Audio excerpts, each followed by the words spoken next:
Hello viewers, আসসালামু আলাইকুম। HN kitchen পক্ষ থেকে আপনাদের স্বাগতম। চলে এলাম নতুন একটা বিস্কিটের রেসিপি নিয়ে। আজকে আপনাদের সাথে শেয়ার করব দুর্দান্ত স্বাদের মজাদার একটা বিস্কিটের রেসিপি। চলুন কথা না বাড়িয়ে চলে যাই মূল রেসিপিতে। এর জন্য এখানে রুম টেম্পারেচার থাকা একটা ডিম নিয়ে নিয়েছি, দেখতেই পাচ্ছেন। আমি এর ভিতরে 1 কাপ পরিমাণ চিনি দিয়ে দিয়েছি। একটা চামচের মাধ্যমে ডিম এবং চিনিটাকে ভালো করে মিশিয়ে নেব।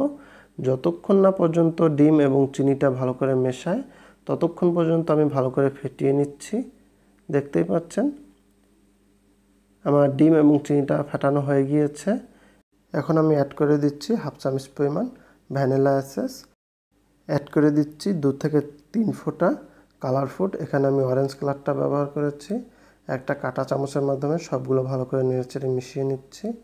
ভিউয়ার্স, আমি 2 থেকে 3 মিনিটের মতো এটা ভালো করে নেড়েচেড়ে মিশিয়ে নিয়েছি। দেখতেই পাচ্ছেন আমার সম্পূর্ণটা মেশানো হয়ে গিয়েছে। এ পর্যায়ে অ্যাড করে দিচ্ছি 1 কাপ পরিমাণ আটা। আপনারা চাইলে এখানে ময়দাটাও ব্যবহার করতে পারেন। দিয়ে দিচ্ছি 1/2 কাপ পরিমাণ সুজি। দিয়ে দিচ্ছি 1/2 কাপ পরিমাণ ডিপ্লোমা গুঁড়ো দুধ। আপনারা এখানে অন্য কোনো ব্র্যান্ডও ব্যবহার করতে পারেন।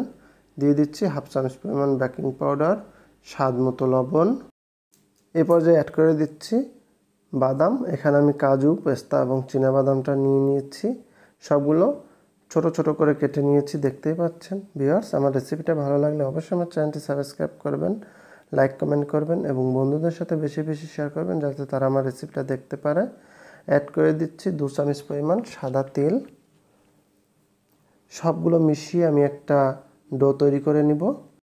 ভিউয়ার্স, বাদামের এই বিস্কিট রেসিপিটা দুর্দান্ত মজাদার এবং টেস্টি হয়। আপনাদের রিকোয়েস্ট করব অন্তত একবার হলো আমার রেসিপিটা সম্পূর্ণ দেখুন এবং বাসায় তৈরি করে পরিবেশন করুন। আমার ডোটা তৈরি হয়ে গিয়েছে, দেখতেই পাচ্ছেন। এই পর্যায়ে আমি বিস্কিটের শেপ দিয়ে নিব। এর জন্য উপর থেকে কিছুটা ময়দা ছিটিয়ে দিয়েছি। এখন এটাকে আমি একটা রুটির শেপ দিয়ে নিচ্ছি। আমার রুটিটা হয়ে গিয়েছে। আমি একটা কুকি কাটারের মাধ্যমে আমার বিস্কিটের শেপটা দিয়ে নিচ্ছি, দেখতেই পাচ্ছেন। দেখুন কত সুন্দর একটা ডিজাইন হয়েছে। এরকম সুন্দর সুন্দর রেসিপি কিন্তু আমার চ্যানেলে আগেও দেওয়া আছে। আপনারা চাইলে আমার চ্যানেলটি ভিজিট করে আসতে পারেন এরকম সুন্দর সুন্দর রেসিপি দেখতে। ভিউয়ার্স, আমার সবগুলো কাটা হয়ে গিয়েছে। আমি অতিরিক্ত অংশগুলো তুলে নিচ্ছি। দেখুন কতটা সুন্দর হয়েছে। এগুলো ভাজার জন্য আমি একটা প্যানে পরিমাণ মতো তেল দিয়ে গরম করতে দিয়ে দিয়েছি। চলুন চলে যাই এগুলো ভাজার জন্য চুলার কাছে। ভিউয়ার্স, তেলটা উষ্ণ গরম অবস্থায় আছে। এই পর্যায়ে আমি একে একে সব বিস্কিটগুলো দিয়ে দিচ্ছি তেলের ভিতরে। ভিউয়ার্স, আপনাদের কাছে রিকোয়েস্ট, অবশ্যই আপনারা চুলার পাওয়ারটা লো এবং মিডিয়ামের মাঝামাঝি রাখবেন। হাই করবেন না, হাই করলে আগে থেকে কালার চলে আসবে, ভেতর থেকে কাঁচা থেকে যাবে।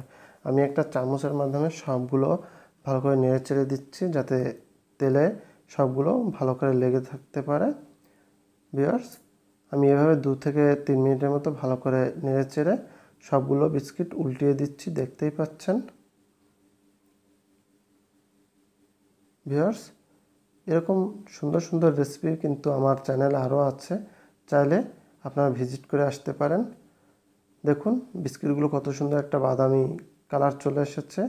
আমার সবগুলো ভাজা হয়ে গিয়েছে, বুঝতেই পাচ্ছেন। আমি একটা ছাঁকনির মাধ্যমে সবগুলো তুলে নিচ্ছি। দেখুন কতটা লোভনীয় হয়েছে। আমি এগুলো তুলে নিচ্ছি এবং আপনাদের সার্ভ করে দেখাচ্ছি। রেডি হয়ে গেলো দুর্দান্ত স্বাদের বাদামের একটা বিস্কিটের রেসিপি। দেখতেই পাচ্ছেন কত সুন্দর দেখাচ্ছে আমার বিস্কিটগুলো। বুঝতেই পাচ্ছেন কতটা লোভনীয় হবে বিস্কিটটা। ভিউয়ার্স, যারা আমার চ্যানেলটি আগে সাবস্ক্রাইব করেছেন তাদেরকে অনেক ধন্যবাদ। যারা নতুন বন্ধু আছেন তাদের রিকোয়েস্ট করব আমার চ্যানেলটি সাবস্ক্রাইব করে আমার পাশে থাকার জন্য। এরকম নিত্য নতুন সহজ রেসিপি পেতে এইচএন কিচেনকে আপনারা অবশ্যই সাবস্ক্রাইব করে পাশে থাকা বেল বাটনটি চালু করে দিবেন পরবর্তী নোটিফিকেশন পাওয়ার জন্য। ভিউয়ার্স, আপনাদের কাছে ছোট্ট একটা রিকোয়েস্ট, আপনারা বন্ধুদের সাথে বেশি বেশি শেয়ার করবেন যেন তারা আমার রেসিপিটা উপভোগ করতে পারে। এরকম একটা রেসিপি আপনারা বাসায় তৈরি করে ফ্যামিলিকে অবশ্যই উপহার দিতে পারেন। আজ এ পর্যন্ত, দেখা হবে আগামীতে নতুন কোনো রেসিপি নিয়ে হাজির হয়ে গিয়েছি। সে প্রত্যাশায় ভালো থাকবেন, সুস্থ থাকবেন। আসসালামু আলাইকুম রহমতুল্লাহি ওয়া বারাকাতুহু।